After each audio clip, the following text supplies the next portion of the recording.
Whoever spreads his palms before me, completely surrendered to me, completely having faith in me, I accept them. I am blessing them. I am giving them health and wealth என்று சொல்கிறார்.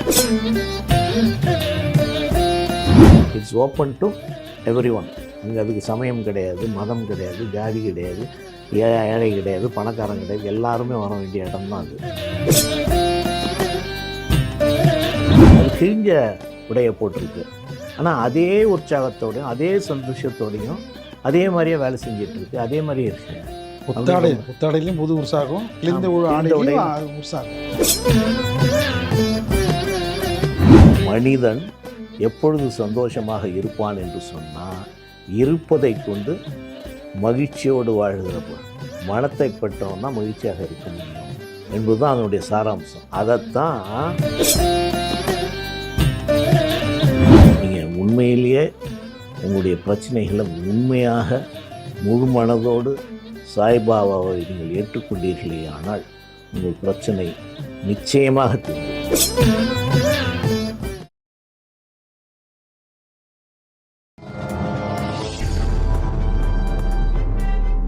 பத்திரிகை.com நேயர்களுக்கு இனிய வணக்கம். ஷீரடி சாய்பாபா அவருடைய அற்புதங்கள், அருளாசிகள், அனுக்கிரகங்கள் பற்றி நம்மிடையே விரிவாக பேசுவதற்கு இணைந்திருக்கிறார் ஆன்மீக ஆர்வலர் கொரலார் கோபிநாதன் அவர்கள். வணக்கம் சார். வணக்கம். நல்லா இருக்கீங்களா சார்? நல்லா இருக்கேன். அதாவது அரசியல், அதுமாரி சட்டம், நீதி ஏன்னா உங்களுக்கு பன்முகத்தன்மை உண்டு. அதை நிறைய எழுதுவதிலும் பேசுவதிலும் அவ்வப்பொழுது வெளிப்படுத்தி வருகிறார்கள். ஏன் ஷீரடி நோக்கி அனைவரும் வருகிறார்கள்? மகான்களுடைய அந்த ஒரு அபார சக்தி, அதை பற்றி சொல்லுங்கள். ஷீரடி சாய்பாபா என்கிற சொல்லுகிற பொழுதே ஒரு மாபெரும் மகான்.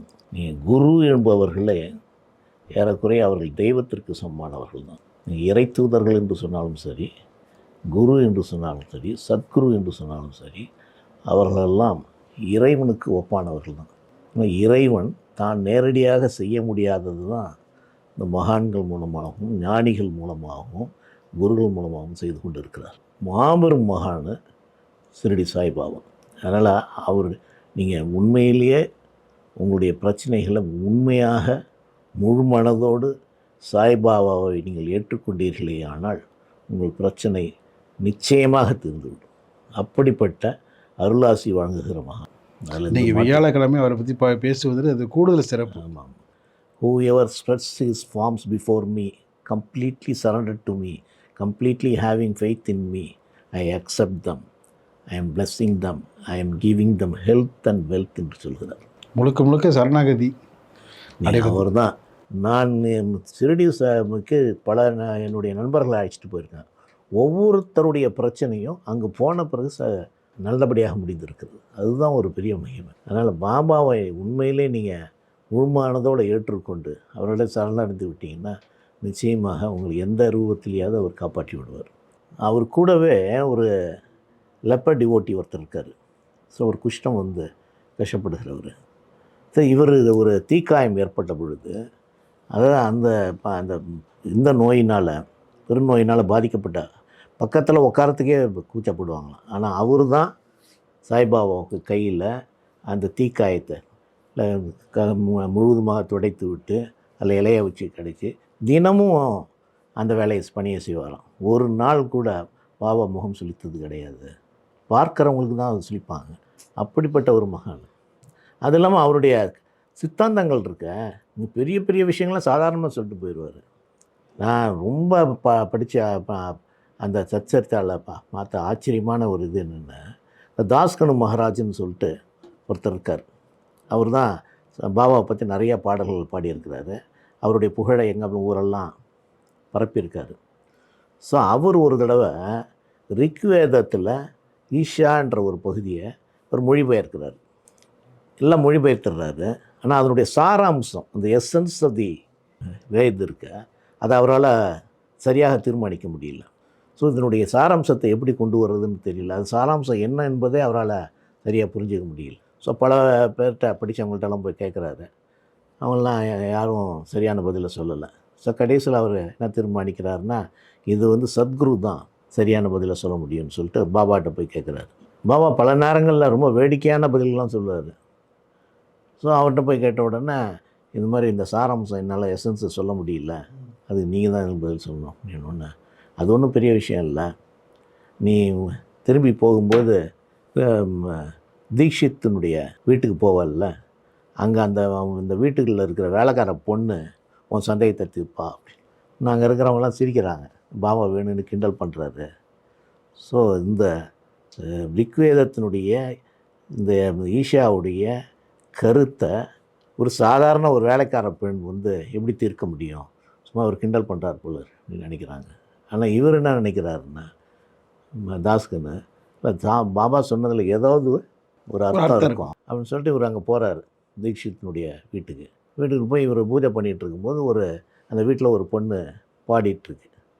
ஒரு புடவையை பற்றி, இந்த மினி சாரியை பற்றி, தாவணின்னுவாங்களே, அதை பற்றி நான் பாடல் அது ரொம்ப அழகாக பாடிட்டுருக்கு. உடனே இவர் பூஜை பண்ணி முடிச்சுட்டு வந்து, யார் அந்த பொண்ணு, யார் பாடுறதுன்னு கேட்குறாரு தீக்ஷித்திட்ட. இது இங்கே வேலை செய்கிற பொண்ணுடைய தங்கச்சி, ஸோ அதுதான் பாடுது அப்படின்னு சொன்னான்னு சரின்னு கேட்டுட்டு, மறுநாள் தீக்ஷித்து புதுசாக வேட்டியும் துண்டும் கொண்டு போய் இவருக்கு கொடுக்குறாரு, தாஸ்கனுக்கு. உடனே அவர் என்ன சொல்கிறார், அந்த பொண்ணு அந்த தாவணியை பற்றி பாடிச்சு, அதுக்கு ஒரு புதுசாக ஒரு சாரி ஒன்று வாங்கி கொடுங்க, மினி சாரி அப்படின்னா அதே மாதிரி வாங்கி கொடுக்குறாங்க.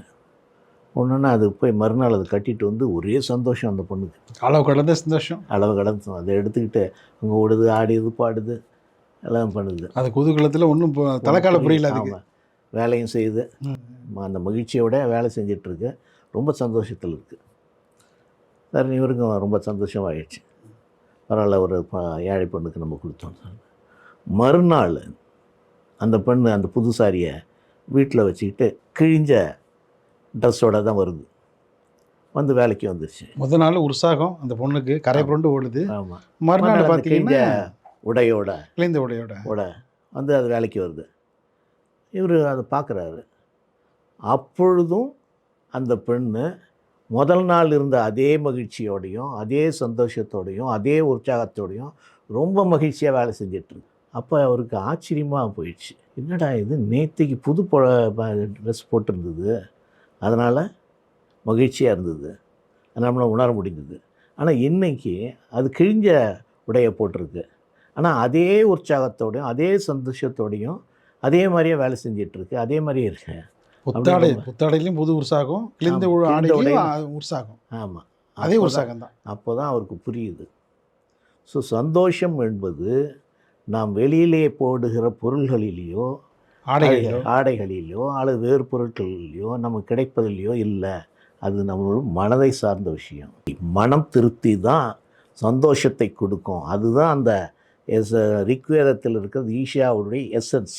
அதில் கொடுக்கப்பட்டிருக்கிறத எசன்ஸ் என்னென்ன, சாராம்சம் என்னவென்று சொன்னால், மனிதன் எப்பொழுது சந்தோஷமாக இருப்பான் என்று சொன்னால், இருப்பதை கொண்டு மகிழ்ச்சியோடு வாழ்கிற மனத்தை பெற்றவன் தான் மகிழ்ச்சியாக இருக்க முடியும் என்பது தான் அதனுடைய சாராம்சம். அதைத்தான் அந்த பெண் தன்னுடைய நடத்தை மூலமாக காட்டியிருக்கிறாள். நான் புது ட்ரெஸ் போட்டிருக்கும் பொழுதும் மகிழ்ச்சியாக இருக்கிறேன், கிழிந்த உடையை போட்டிருக்கிற பொழுதும் மகிழ்ச்சியாக இருக்கிறேன். அப்போ மகிழ்ச்சி என்பது என்னுடைய மனதை பொறுத்து தான் இருக்க தவிர நான் போட்டிருக்கிற உடையோ மற்ற பொருள்களையோ இல்லை. அதனால் மனது சரியாக இருந்தால் மகிழ்ச்சியாக இல்லை. ஒரு நிலையில், எந்த நிலையிலும் நீ மாறாமல் இருந்தால் மகிழ்ச்சியாக இருக்க முடியும்.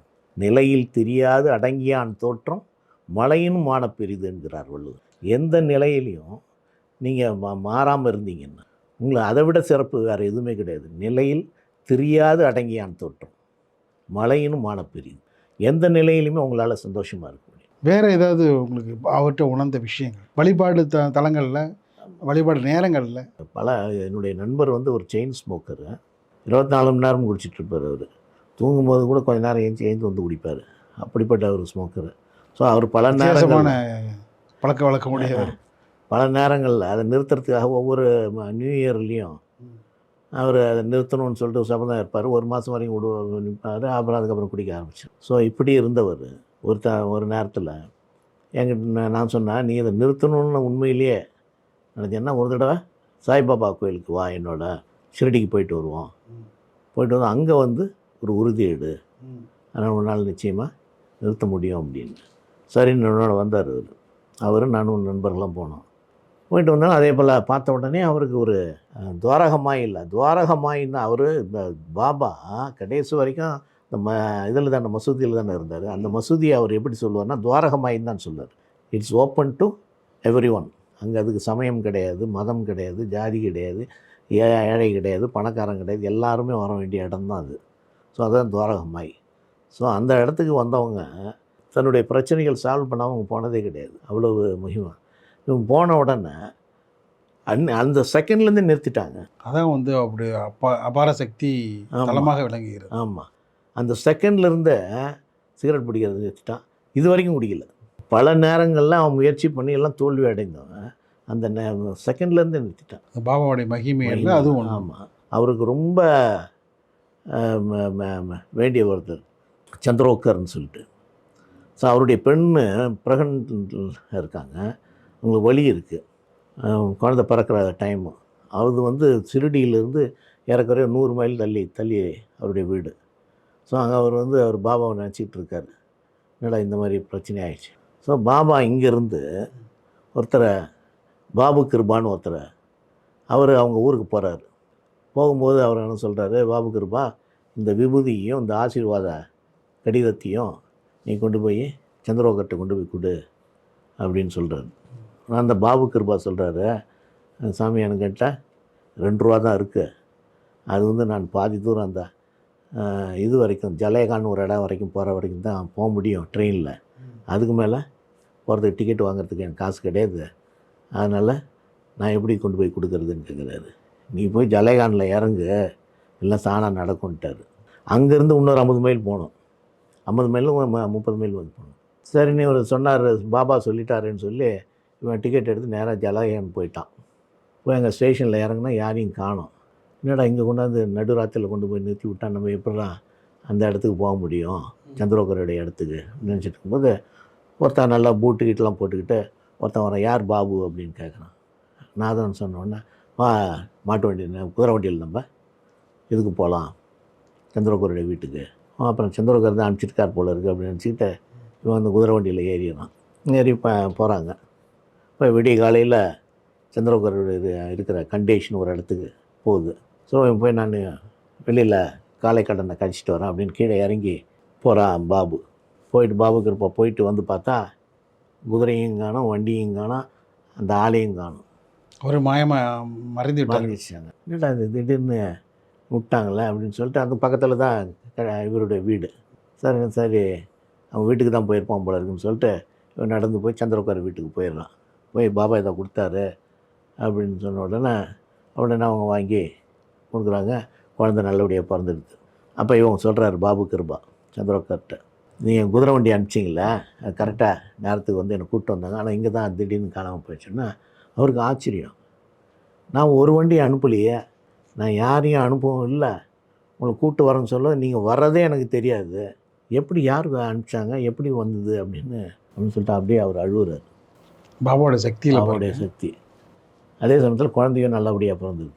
ஸோ இதுதான் மகான்கள் இப்படி பல அற்புதங்களை அவர் பண்ணியிருக்காரு. ஸோ என்னென்னா நமக்கு கம்ப்ளீட் ஃபெய்த் வேணும், நம்பிக்கை வேணும். அதை மகான்களை வந்து நம்பினா அவர் என்றைக்கும் கைவிட மாட்டார். அதை நம்ம கூடவே வந்து நம்ம வழிநடத்துவார் என்பதற்கு வந்து ஷிரடி சாய்பாபா உதாரணமாக விளங்கி கொண்டிருக்கார். பாபா மட்டும் இல்லை, மகான்கள் அனைவருமே பார்த்திங்கன்னா பக்தர்களுக்கு அருகிலே இருந்து வழிநடத்துவார்கள்.